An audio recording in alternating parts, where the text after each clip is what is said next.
Melissa, have you finished your health check yet? Are there any results? I've been anxiously worrying about you all day, unable to concentrate on work. I've checked everything. I have the results, but I don't really want to discuss it right now. I need some time to compose myself. Why are you shutting me out? Are the results not good? Just tell me, and we'll face it together. Well, I have breast cancer, and they said it's an advanced stage, spreading rapidly. The doctor insisted on immediate hospitalization because it's becoming dangerously life-threatening. Oh my God. How advanced is it? How far has it spread? Can we treat it right away? Will you be okay if you undergo surgery now? Joseph, I'm in complete disarray. The doctor mentioned further tests are necessary to determine my survival rate. If you want to leave now, then go ahead. I'll sign the divorce papers.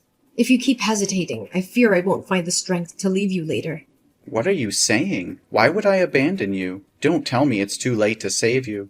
No, there's still a chance for me, but the treatment could be prolonged and incredibly exhausting, possibly lasting several years with substantial financial costs. I'm just afraid you won't be able to handle the immense pressure and the troubles that may come along. No, sweetheart, don't think so poorly of me. Haven't the past 2 years of love and 1 year of marriage shown you my commitment?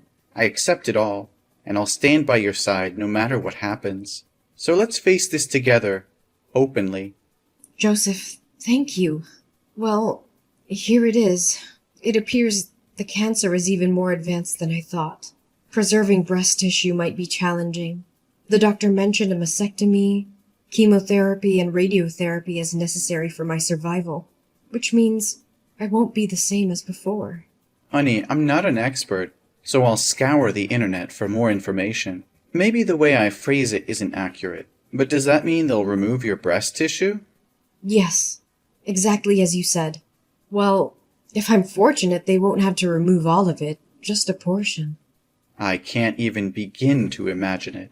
What's going to happen? Will your breasts just change? It's hard to say for sure, but it's likely that their shape will be affected. They might become asymmetrical or even lose their natural appearance. I'm sorry if it turns out that way.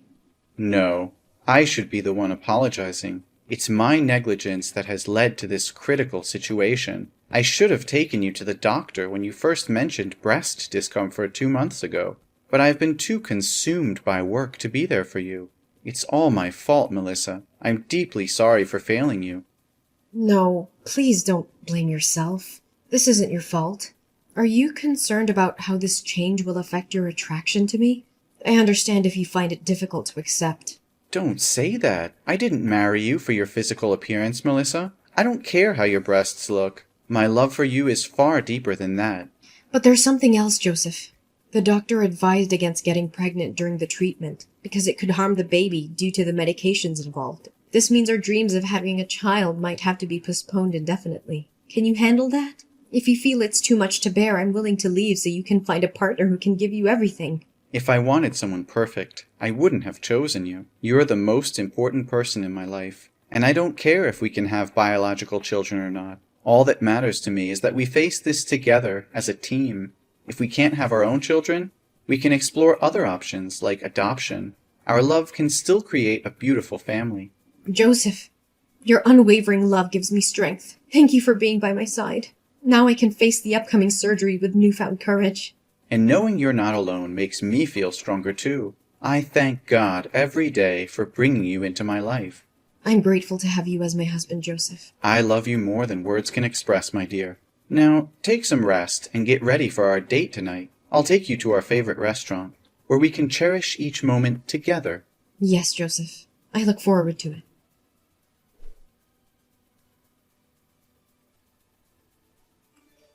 Hey, Melissa. I heard from Joseph. He just stopped by my house and told me about your condition. Since he has to go on a business trip for a few days, he asked me to take care of you. Do you really have breast cancer? Why didn't you tell me anything?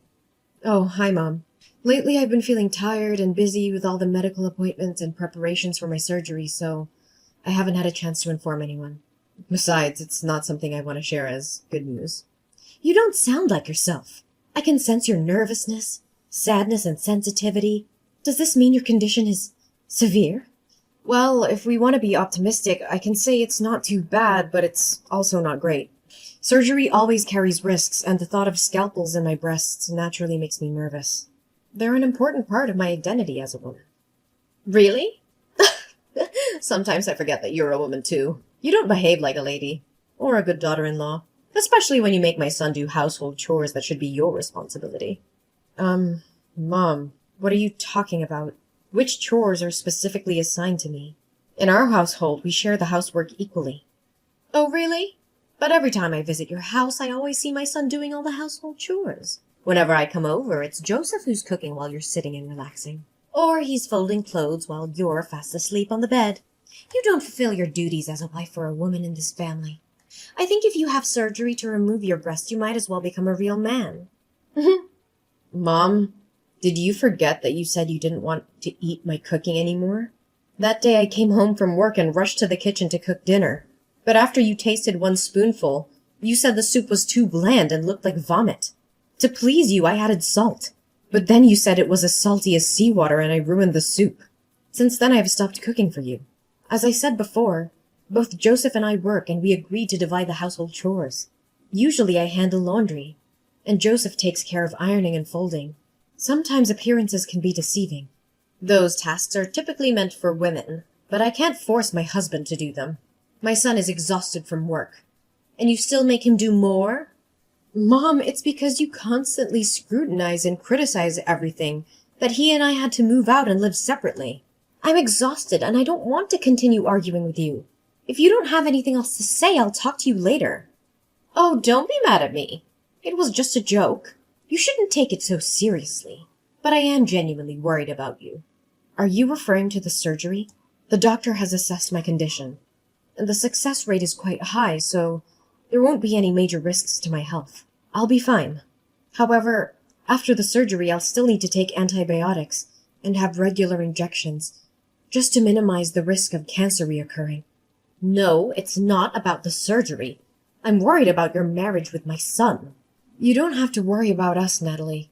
Our relationship is still strong, and Joseph loves me unconditionally. There's no reason for your concern. That's what I've always feared. My foolish child. Always thinking of others before himself. Shouldn't he be looking for someone else? Someone without all these complications? Mom, I don't appreciate any of these jokes at all. Joseph has made it clear that my appearance or any physical changes won't affect his love for me. Oh, come on. You know Joseph is just being kind. What about when reality hits? After the surgery, with your changed appearance, it won't be as appealing, even though I never found you attractive to begin with.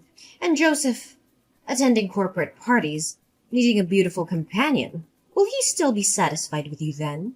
I can dress in a way that hides any changes, and I can wear supportive undergarments. It's not something that will be obvious to others. Only you and Joseph know about it. Aren't you afraid he'll get tired of you and eventually seek someone else? You'll end up even more miserable and desperate when that happens. Maybe you should consider divorcing Joseph preemptively. I offered to divorce Joseph when I first found out about my diagnosis, but he assured me he would stand by me no matter what. It's not my decision to make alone. Besides, beauty is subjective, and Joseph sees beyond physical appearances. You're always so argumentative, Melissa. That's why I say you lack femininity. And what about children? After the surgery, you won't be able to have children anymore. Joseph has always wanted a child. Do you have the heart to make him so sad? The inability to conceive is temporary during the treatment. We have discussed it, and Joseph is willing to wait. We have even considered adoption as an option to fulfill our desire for a family. No! I absolutely disagree with that. Adoption? I never approved of such a thing. The primary duty of a woman is to give birth. And if you can't fulfill that, you don't deserve to be my daughter-in-law. And how many more years will you make me wait for a grandchild? I'm over 60. I don't want to wait any longer. This is not something you can dictate, Natalie. Your reasons for happiness are ridiculous. What is it you really want to say? You are an insufferable daughter-in-law. Don't you understand that you should respect your mother-in-law? Fine. Let's be direct then. I want you to divorce Joseph. I can't accept having a messy, sick, and weird daughter-in-law like you. I believe you're incapable of giving birth to a child for Joseph. And even if you did, I question the child's health. What if they also face the same challenges? Or if they are teased for not having a normal mother? It's selfish of you to only think of yourself. You do realize that breast cancer isn't contagious, right? Besides, I don't want to divorce Joseph. I love him very much. And it seems like Joseph disagrees with your idea as well, doesn't he? If Joseph had agreed, you wouldn't have gone to such great lengths to convince me of anything. I have already introduced Joseph to a friend's daughter. I really like that girl and want her to be my daughter-in-law. But I don't understand what it is about you that Joseph loves so much. So if you want a divorce, go ahead. I won't give you a hard time. No, absolutely not. I think that settles it, doesn't it? Now, I have to go for my hospital visit, so I won't be able to argue with you any longer. Besides, maybe I don't need your care as Joseph asked. I believe I'll be better off without your help. Goodbye. You're so stubborn. We'll see about that. But mark my words, Melissa. One day Joseph will come to his senses and realize that he deserves better than you.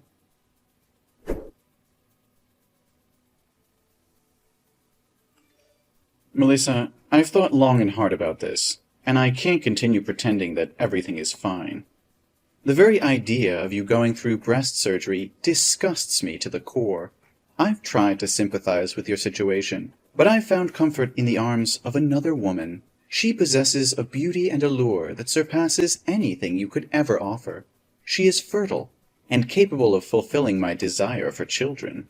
I can no longer bear the weight of your burdens. Divorce is the only path for us now, and I insist that you disappear from my life, taking your illness with you. I am devoid of any care or compassion, and I won't spend a single penny on your behalf. Don't text me back. I don't want to talk with you any more. Leave my house before I return, for you have never been deserving of my love.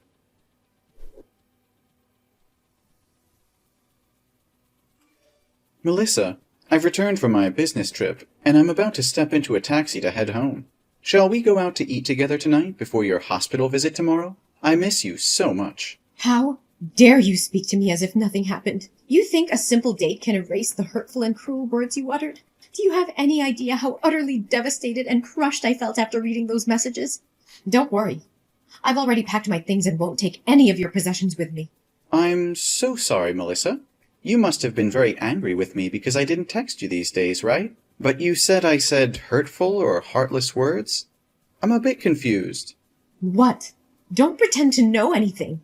Scroll up and reread those horrible texts you sent me this morning. Do you know how desperate and sad I was after I read those lines? Wait a moment. I genuinely don't understand what you're accusing me of. I haven't sent you any texts in the past few days. I didn't even have my phone with me. Don't play innocent with me. The messages I received came from your number.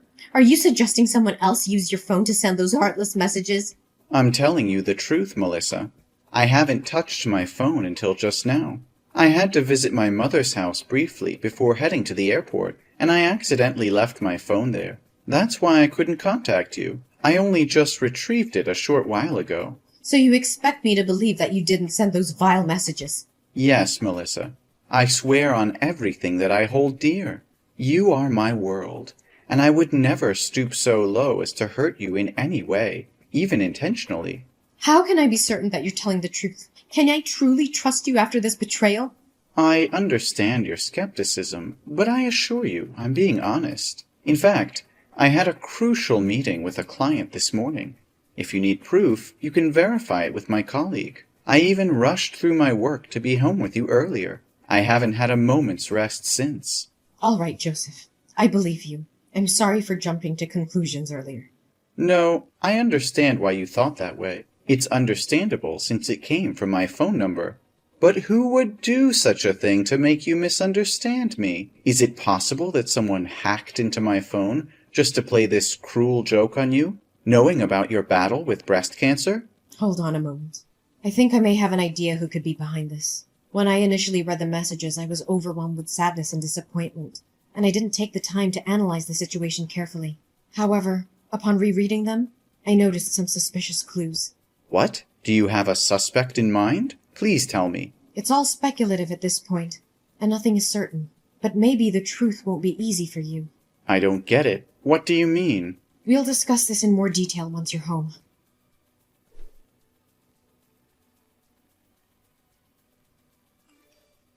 Mom, let's have a talk. Well, look who's here. How are you holding up? Did the surgery make you even more pathetic? I bet Joseph can't stand the sight of you anymore. It's only a matter of time before he divorces you. No, that's not happening. So spare your concern. Instead of focusing on me, maybe you should take a good hard look at yourself. What are you implying? What's your problem? Oh, don't act innocent. You're the one behind those vile messages from Joseph's phone, aren't you? Oh, those messages. The ones telling you the harsh truth that you'll be nothing but a burden to Joseph after the surgery? Well, whoever sent them, I can't say they're entirely wrong. You've become a liability. And you're deluding yourself if you think otherwise. Joseph has been sacrificing his time and energy, taking care of you day and night at the hospital. Have you ever stopped to think about that? But why should I take the blame for those messages? I understand what you're trying to say, and I'm grateful for everything Joseph has done for me. It's rare to find someone who actually upholds their wedding vows. But let's get back to the point. Did you know that there are advanced software and applications that protect phone data from unauthorized access? What does that have to do with anything? Why are we talking about this now? It has everything to do with this. Joseph left his phone at your house, didn't he? Because of the confidential company information on his phone and the previous security breach, he installed a special security application linked to my phone. So what? I still fail to see your point. Well, this application utilizes facial recognition every time the phone is unlocked. And guess what? The person who sent those messages entered the wrong password repeatedly until they finally entered my wedding date correctly. As a result, the application captured a photo of that person. And you know what's even more interesting? It looks a lot like you, Mom. That means nothing. It's not proof that I sent those messages. I was simply looking for something on Joseph's phone. What's your problem with that? You're right. It's not proof if you were innocent. But here's the kicker. The timing of those messages coincides with the time you were trying to access my husband's phone, Natalie. And there's another thing you probably didn't notice because it's become a habit of yours. Using the sign to end a sentence, while Joseph never does. You call that evidence? It's utterly ridiculous. Yes, it may not be definitive proof of your guilt, but it's substantial enough for me to take legal action against you for impersonation and the defamation of my career. I've already reported the incident to the police. If you're innocent, there's no need to be afraid. If the real culprit is you, I will offer you a sincere apology. What? Why would you involve the police in such a trivial matter? You're blowing this way out of proportion. It may seem trivial to you, but it's a serious violation of my privacy and emotional well-being. I won't allow someone to harass me and spread malicious lies without consequences. This isn't just about the messages. It's about the betrayal and the intent behind them. I won't tolerate such behavior from anyone. Not even family. I can't believe you would go to such lengths over a misunderstanding. You're being unreasonable and exaggerating the situation. We're a family, Melissa. We should be able to resolve our issues without involving the police. Are you suggesting we handle this matter within the family? Do you admit that the culprit is someone within our own home? Is it Jason? Should I confront my father-in-law about this when he visits me at the hospital? What? Is Jason there? No, you can't tell him. I'm sorry, but it's too late for that. I've already exposed your actions. I told them everything. And you know what? Jason is disgusted by your cruelty and heartlessness. He wants a divorce, Natalie. He no longer wants anything to do with you. And Joseph decided to cut ties with you too. We're no longer a family. Melissa, please, I beg you to help me. I can't bear the thought of losing Joseph and Jason. They're my world. My everything. I'll do whatever it takes to make things right. I'll grovel. I'll beg. I'll do whatever they want. Just please convince them to forgive me. I can't live without them. Natalie, your actions have caused immense pain and shattered the trust that Joseph and Jason had in you. Rebuilding that trust will not be easy, if it is even possible. You must understand the gravity of what you've done. It'll take more than empty promises and desperate pleas to mend the bonds that have been broken. I will do whatever it takes, Melissa. I'll prove to them that I've changed, that I'm no longer the person who inflicted such pain upon you. Please, I'm begging you, Give me this opportunity to make things right. I can't bear the thought of losing my family forever. It's ironic, isn't it? You don't want to lose your own family, yet you are willing to destroy mine. Begging me in vain won't change the fact that you have to face the consequences of your actions. So instead of staying there, begging for forgiveness, I suggest you prepare yourself for the legal proceedings ahead. You'll have to answer for both insulting me and seeking a divorce from Jason.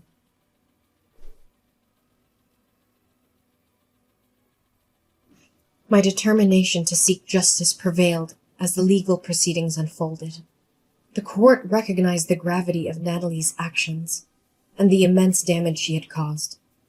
Natalie was ordered to pay substantial compensation for her deceitful behavior, a financial burden that would weigh heavily on her for years to come. Furthermore, the truth about Natalie's manipulation and cruelty came to light, leading to a devastating consequence for her marriage. Jason, deeply hurt by her actions and unable to reconcile with the betrayal, made the difficult decision to end their relationship. Natalie found herself facing not only financial ruin, but also the loss of her family. Joseph, too, could no longer bear the weight of Natalie's deception and the pain she had inflicted upon me. He chose to sever all ties with Natalie, recognizing that her actions were irredeemable and incompatible with a healthy, loving relationship. On the other hand, my resilience and unwavering spirit allowed me to overcome the challenges I faced. As a cancer survivor, I found solace in the love and support of Joseph, who stood by my side throughout the tumultuous ordeal. Together, we created a new chapter in our lives, filled with happiness, growth, and a profound appreciation for the bond we share. My strength and triumph over adversity inspired others facing similar struggles, and I became an advocate for cancer survivors, offering comfort and guidance to those in need. My journey of healing and personal growth served as a beacon of hope for those who face their own battles.